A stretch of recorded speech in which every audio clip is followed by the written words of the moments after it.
ED. Case ഒതുക്കാൻ കൈക്കൂലി വാങ്ങുന്നതിനിടെ vigilance arrest ചെയ്തവർ നയതന്ത്ര ബാഗേജ് വഴിയുള്ള സ്വർണ്ണക്കടത്ത് കേസിലെ പ്രതികളുമായി ബന്ധപ്പെട്ടു. അറസ്റ്റിലായ വിൽസനും മുകേഷും പ്രതികളെ ഫോണിൽ വിളിച്ചതായാണ് വിവരം. കൈക്കൂലി നൽകിയാൽ കേസ് ഒതുക്കാമെന്നായിരുന്നു വാഗ്ദാനം. സിജോ വി ജോണുണ്ട് വിവരങ്ങൾ നൽകാനായി. സിജോ, ഈ കേസുമായി ബന്ധപ്പെട്ടുള്ള കൂടുതൽ വിവരങ്ങൾ വിജിലൻസിന്റെ ഭാഗത്തു നിന്നും നൽകുന്നുണ്ടോ, ലഭിക്കുന്നുണ്ടോ? എന്താണ് മറ്റു വിവരങ്ങൾ? ഇന്നലെയാണ് ഈ ഇ.ഡി. കേസ് ഒതുക്കുന്നതിന് വേണ്ടി കൈക്കൂലി ആവശ്യപ്പെട്ടുമായി ബന്ധപ്പെട്ട് രണ്ടുപേരെ വിജിലൻസ് സംഘം അറസ്റ്റ് ചെയ്യുന്നത്.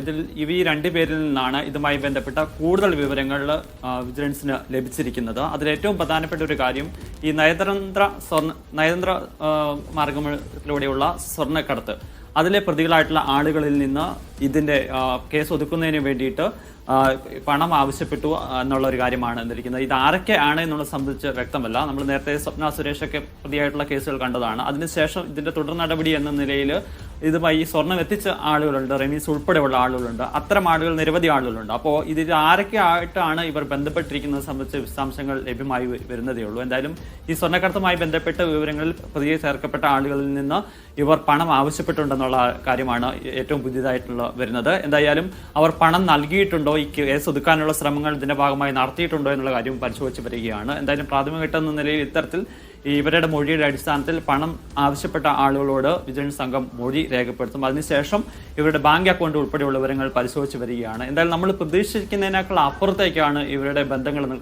കാര്യങ്ങളാണ് ഇപ്പോൾ പുറത്തു വരുന്ന വിവരത്തിലൂടെ മനസ്സിലാകുന്നത്. അത് ഏറ്റവും പ്രധാനമായ വിവരം നമ്മൾ രാവിലെ നൽകിയതാണ്. ഇതിന്റെ ഇ.ഡിയുടെ ഒരു അസിസ്റ്റന്റ് ഡയറക്ടറെ വിജിലൻസ് സംഘം ഒന്നാം പ്രതിയാക്കുന്നത്.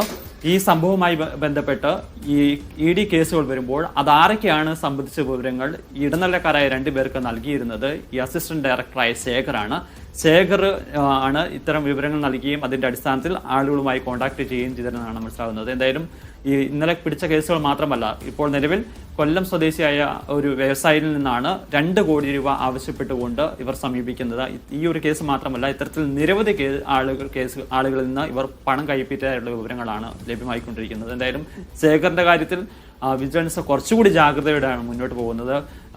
എനിക്ക് തോന്നുന്നത് ആദ്യമായിട്ടാണ് ഇത്തരത്തിലൊരു കേസിൽ വിജിലൻസ് ഒരു ഇ.ഡിയുടെ ഉന്നത ഉദ്യോഗസ്ഥനെ പ്രതിയേർക്കുന്നത്. അതുകൊണ്ട് ഇപ്പോൾ പറഞ്ഞിരിക്കുന്നത് മൊഴിയുടെ അടിസ്ഥാനത്തിലാണ് എന്നുള്ളതാണ്. പക്ഷേ ഇവരെ സംബന്ധിച്ച സാമ്പത്തിക ഇടപാടുകളെ സംബന്ധിച്ച് കൂടുതൽ രേഖകൾ പരിശോധിക്കുകയാണ്. അങ്ങനെ കൃത്യമായ വിവരങ്ങൾ ലഭ്യമാകുകയാണെങ്കിൽ അറസ്റ്റ് ഉൾപ്പെടെയുള്ള നടപടികളിലേക്ക് പോകും. അക്കൗണ്ട് വിവരങ്ങൾ പരിശോധിക്കുന്നുള്ള കാര്യമാണ് വിജിലൻസ് സംഘം വ്യക്തമാക്കിയിരിക്കുന്നത്. എന്തായാലും ഒരു ഇ.ഡിയുടെ ഉദ്യോഗസ്ഥനെ അറസ്റ്റ് ചെയ്യുന്നതിൽ മറ്റ് തുടർ നടപടികൾ പോകുന്നതിൽ സാങ്കേതികപരമായ മറ്റ് തടസ്സങ്ങളുണ്ട് വിജിലൻസ് സംഘത്തിന് ഇല്ല എന്നാണ് അവർ വ്യക്തമാക്കുന്നത്. പക്ഷേ കൂടുതൽ തെളിവുകൾ ഇതിൽ ലഭ്യമാകേണ്ടതുണ്ട്.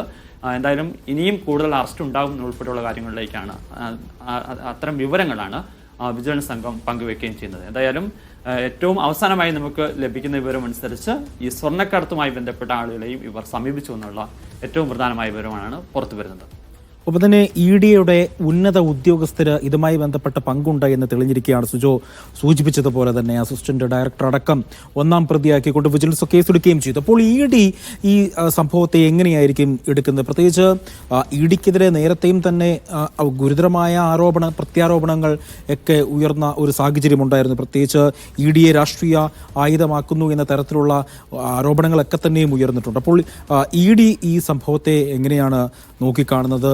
വകുപ്പ് തല നടപടികൾ ഉണ്ടാകുമോ? മറ്റ് വിശദാംശങ്ങൾ അതുമായി ബന്ധപ്പെട്ട് ലഭിക്കുന്നുണ്ടോ? എൻഫോഴ്സ്മെന്റ് ഡയറക്ടറേറ്റ് ഔദ്യോഗികമായി ഈ വാർത്തയുടെ വിവരങ്ങളോട് പ്രതികരിച്ചിട്ടില്ല. സ്വാഭാവികമായും വരും മണിക്കൂറിൽ നമ്മൾ പ്രതീക്ഷിക്കുന്നുണ്ട്. കാരണം ഇതൊരു ആരോപണത്തിന് അപ്പുറത്തേക്ക് വിജിലൻസ് കോടതിയിൽ സമർപ്പിച്ചിരിക്കുന്ന റിമാൻഡ് റിപ്പോർട്ടിലാണ് ഒന്നാം പ്രതിയാക്കി ഒരു ഇ.ഡിയുടെ അസിസ്റ്റന്റ് ഡയറക്ടറെ ഒന്നാം പ്രതിയാക്കിയിരിക്കുന്നത്. സ്വാഭാവികമായും മറ്റ് തുടർ നടപടികളിലേക്ക് ഇ.ഡി കിടക്കുമെന്നുള്ള കാര്യത്തിൽ സംശയമില്ല. പക്ഷേ ഇതിൽ ഏറ്റവും പ്രധാനപ്പെട്ട കാര്യമെന്ന് പറയുന്നത് നിലവിൽ ഈ പരാതിക്കാരനായ കൊല്ലം സ്വദേശിയുടെയും അതോടൊപ്പം തന്നെ നിലവിൽ അറസ്റ്റിലായിരിക്കുന്ന വിൽസന്റെയും അതോടൊപ്പം തന്നെ മുകേഷിന്റെയും ഇവരെ 2 പേരുടെയും മൊഴിയുടെ അടിസ്ഥാനത്തിൽ മാത്രമാണ് റിമാൻഡ് റിപ്പോർട്ടിൽ പ്രതിയാക്കിയിരിക്കുന്നത്. ഇനി ഇതിനെ സാധൂകരിക്കുന്ന മറ്റ് തെളിവുകൾ ആവശ്യമാണ്. ഇതിൽ പ്രധാനപ്പെട്ട കാര്യം പറയുന്നത് ഈ വിൽസനും മുകേഷിനും ഇവിടുത്തെ കേസുമായി ബന്ധപ്പെട്ട വിവരങ്ങൾ കൊടുത്തിരുന്നത് ഈ ശേഖറാണ് എന്നുള്ളതാണ്. അത് സ്വാഭാവികമായും അങ്ങനെയാണ് എന്നുണ്ടെങ്കിൽ ഇവരെ സംബന്ധിച്ച് ഇവർ തമ്മിലുള്ള ഫോൺ സംഭാഷണം ഉൾപ്പെടെയുള്ള തെളിവുകൾ പരിശോധിക്കേണ്ടതുണ്ട്.